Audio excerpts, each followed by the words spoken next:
Okay, this is likely to be the first of probably 3, maybe 4 videos breaking down the vilification of Sir Lewis Hamilton at Silverstone 2021. It was done systematically by Red Bull in Christian Horner, Jonathan Wheatley. It was done by F1 TV in actually broadcasting the messages that were spoken by Horner and Wheatley, and it was done by Sky Sports F1 through their vilification of Sir Lewis Hamilton, painting that scene as if Hamilton was to blame for that. When you can watch my previous videos, you can see the frame by frames, you can see exactly what was happening, and they are incapable. Are they incapable? Or is it their motivation? They couldn't tell you the truth. They couldn't tell you how it really was. So, I ask you, honey, what do you do for money? And what you do for money is you whore your mouth out. You whore your entire being out to present a corrupt agenda to make billionaires billions. That's the type of whores that you are. But we're going to go into it now. We're going to listen to that commentary. We're going to break it down. We're going to see how long they go on. Just what it takes to vilify a man for this agenda. So, this is before it happens. This is as they're coming round that final corner, going on to the old start-finish straight it was before Copse. Listen straight away to what Brundle says. Remember Horner saying, everybody knows you don't stick a wheel up the inside at Copse. Listen to what Brundle says right now. It's not over yet because Hamilton gets another slipstream. It's not over yet. What do you know, Brundle? It's not over yet because we've got Hamilton's getting a slipstream up this straight, and there's going to be an overtaking opportunity into Copse. Everybody knows you don't put a wheel up the inside at Copse. It's just not acceptable. He nearly killed him. He nearly killed him. He nearly killed. It's not over yet. Who's telling you the truth? Who's inciting? Who's lying? Who's presenting an agenda? Because what you're going to get from Brundle is you're going to get some sort of authenticity that we thought this man gave us. Those of you who have been watching the sport and seen Brundle, heard Brundle in commentary for years, he's the man that's given you the education. He's the man where you've learned a lot of the things you know about Formula One from. Now, the bastard is lying to you. Now, the bastard is lying for the corrupt agenda. That is what he's doing. Because what you hear from him is certain things which are actually proper. Okay? They are authentic. But then he'll backtrack. He's got that conflict going on as to what he knows to be true, but then the agenda he has to present. So listen for it. I'm going to point it out. All the way down the old pit straight into Copse corner. These are critical corners for this Grand Prix. Hamilton's going to try again, this time on the inside, a consonant touch! Verstappen is out of the race, and that's a big crash into Copse! Lewis Hamilton and Max Verstappen coming together. Hamilton continues on. Charles Leclerc now leads the British. So, you forget that Hamilton lost a position as a result of that collision. Oh, Hamilton went on to win that race. He didn't get a penalty. You've just caused him to lose a position because the guy has crashed into him. You've forgotten about that, haven't you? Grand Prix, but for the second time this season, Hamilton and Verstappen clash and tangle on the opening lap, but this time it is ending in dramatic consequences for the championship leader. Yeah. Second time this season. So when was the first time? Spain? When Verstappen sent it up the inside? Was it Imola, where Verstappen ran him off the track? That would be a very big impact into the tyre barrier there and the conveyor belt for Max Verstappen. Let's hope he's okay. It's a full safety car, of course. And yes, let's hope he's okay. This is a sport. We don't want to see people get injured or die. Okay, so let's hope he's safe. That is important. As, you're doing a thick end of a couple of 100 miles an hour, the 180 on the way into that corner. And the gravel on the outside can get pretty baked as well, so it doesn't slow you down too much. And no, but you've got the brakes to do that, Martin, to ease off a bit going into the corner, so that you've got carry the right speed to make it around the corner. Now we'll be looking at some pit stops. I got damage. We're ready for you in the box. But he's not boxing. He's gone past the pit lane entry at Lewis Hamilton, so that's a slightly older radio message, and they decided that he's not going to come in. That's the sight I did want to see after a very nasty collision into the tyre barriers. Max Verstappen getting out of the car, but he looks winded. So, we know that Max is okay. He's able to get out of the car, a bit shaken up, as you would be after an impact. Fine, we accept that, but he's okay. And he looks hurt, and he's going to be limping away, Martin Brundle, from that accident. That'll be a horrible impact. We saw the guy walk away. We saw him walk himself into the ambulance. Okay, let's not overhype this. And your knees and your shoulders, your ribs, your neck, everything takes a pounding when you go in sideways like that. And, well, that was a very, very high-speed accident. And I'm not surprised, Max Verstappen just taking a few moments with the FIA medical delegates, Dr. Ian Roberts. He's not going to be walking away in a hurry, and neither should he as well. Applause from the fans around him as he climbed out of the cockpit. Sympathetic applause from a wonderful crowd here that gives every driver the best of support. But I tell you what, Martin, that is a moment, that's an accident that I think has been coming, such as the intensity of this championship battle this year. Yep. You've predicted it was an accident waiting to happen. Why is that? Why is that? I'll tell you why. It's because at Spain, he was allowed to chuck his car up the inside, making Hamilton have to deviate without penalty. Because in Imola, he was allowed to run Hamilton off the track without penalty. If you enable somebody to drive like that, they're going to drive like that. The whole point of having rules in a sport is for the protection of all competitors. If you're not going to enforce those rules, if you're not going to penalise the people that drive like that, then they're going to continue doing that. And then what does it leave you with? Competitors that have to back out all the time to that bullying style of driving, or the moment they do stand their ground, there's a crash. Quite simple, isn't it? Lewis knew he needed to get out front with the straight line speed that he's got. Lewis knew he needed to get out front. So straight away, this is the bullshit from Brundle. This is a 52 lap race. That was lap 1. We can look at the Grand Prix that have already taken place this season. Lewis Hamilton didn't have to lead on lap 1 to win the Grand Prix that he'd won earlier this season. You've got pit stops, changes of tyres, a decreasing fuel load as the Grand Prix carries on. All of these are factors. Lewis's car is set up to be fast in a straight line. At Silverstone, there are straights where if you are if you're fast in a straight line, that gives you the opportunity to make the overtakes. He's got the quality of a driver to actually have the straight line speed as what his car's given him, and then manage that car into the corner to make the pass. That was his setup. He wanted to win the Grand Prix. It wasn't going to be determined on lap 1. Max knew he needed to stay out front, and he was cutting through the air. Presenting a narrative. Lap 1, Lewis knew he needed to get out front. Max knew he needed to stay out front. It's a 52 lap race, 190 miles. What happens in the first 4 miles isn't going to determine the outcome of a 190 mile race.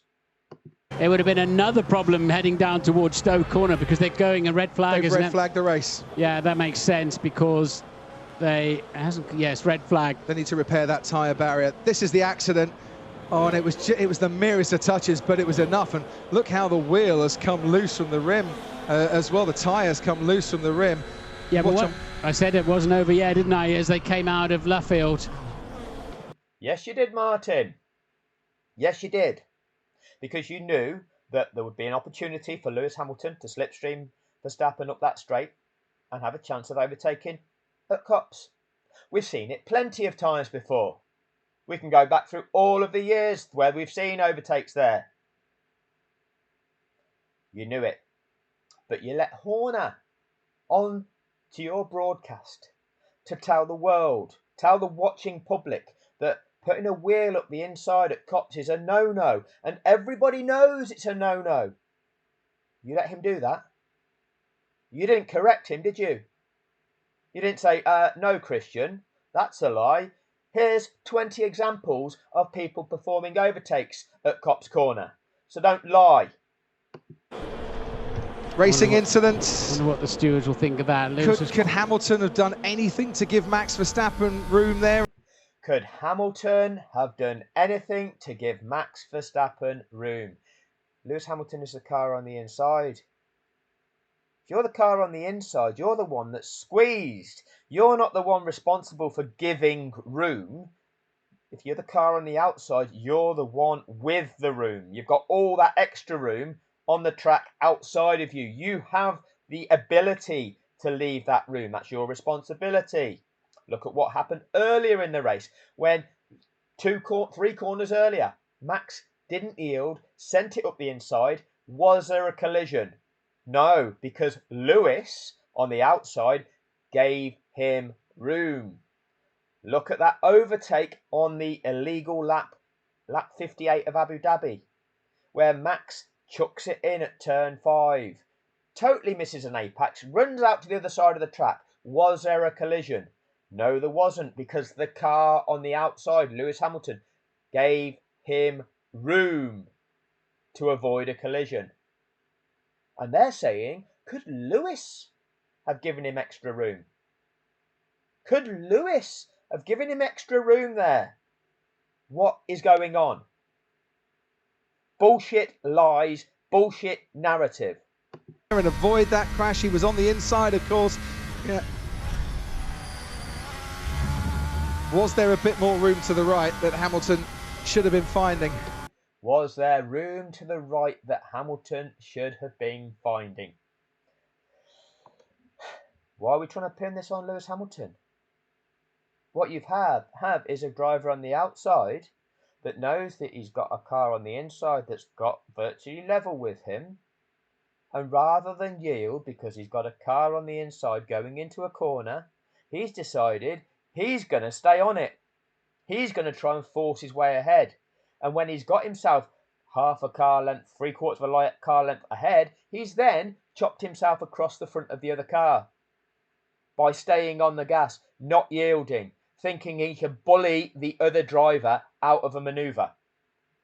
His style of driving that goes unpenalised, facilitated. Are you calling that out? Are you saying that? Or are you vilifying the guy that was in the right, on the inside, entitled to be where he was? What will the stewards say? Normally, first lap accidents we've seen in the past, the stewards have let a lot of them go, but we did see... So what we do, we have this presentation of faux balance. Oh, well, normally it's this and, but look at everything that they say. They counter that with the vilification, okay? They'll flip back and forth. Oh, we'll try and present that we are this balancing scales of justice. But look where they actually put their weight down on which side. Last time out in Austria, Sergio Perez and Lando Norris coming together and Norris picking up a penalty. Yeah, and of course...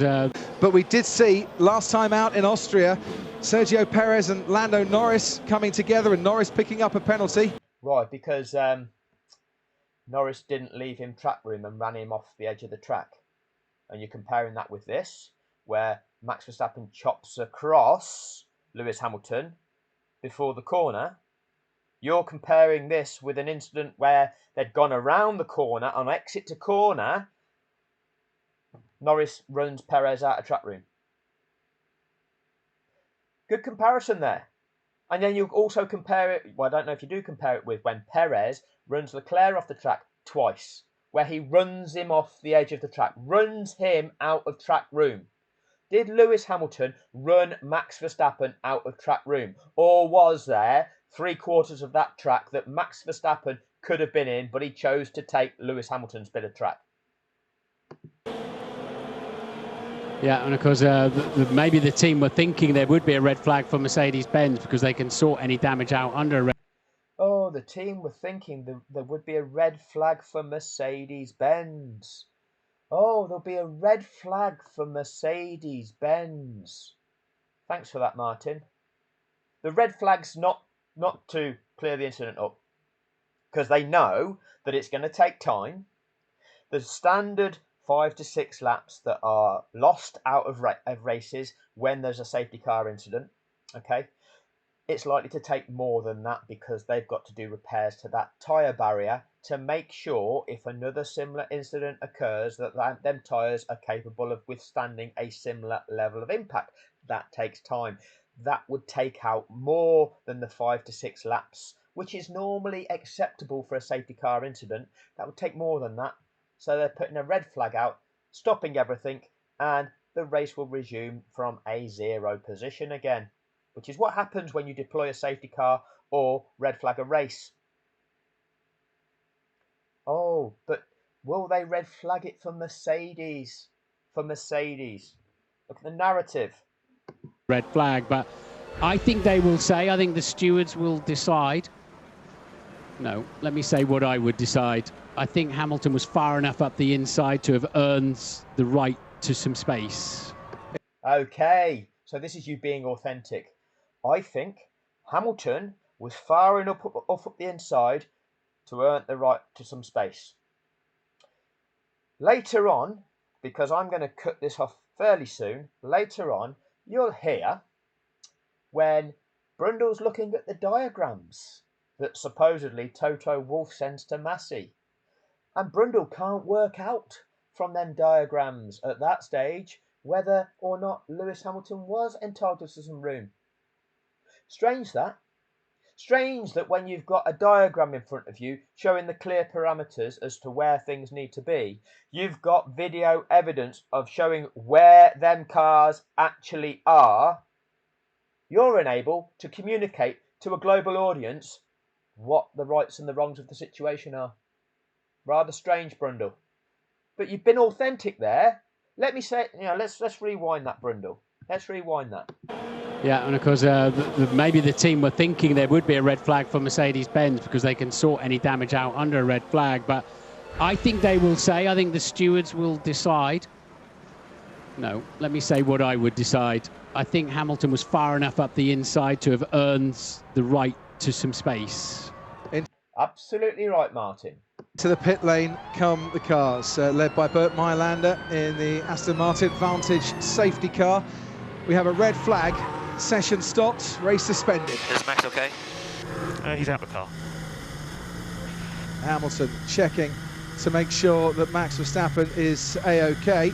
So the line-up at the end of the pit lane was Charles Leclerc, as I mentioned, in the lead of the British Grand Prix, from Hamilton and Bottas, Norris and Ricciardo, others making ground. Vettel ahead of Alonso, Kimi Raikkonen up into 9th place, another fine start from Kimi Raikkonen. George Russell slipping down to 14th from 12th on the grid. Sergio Perez didn't have chance to make any move on the Haas of Nikita Mazepin. Nightmare race for Red Bull. They've got one in the barriers and one at the back in Sergio Perez.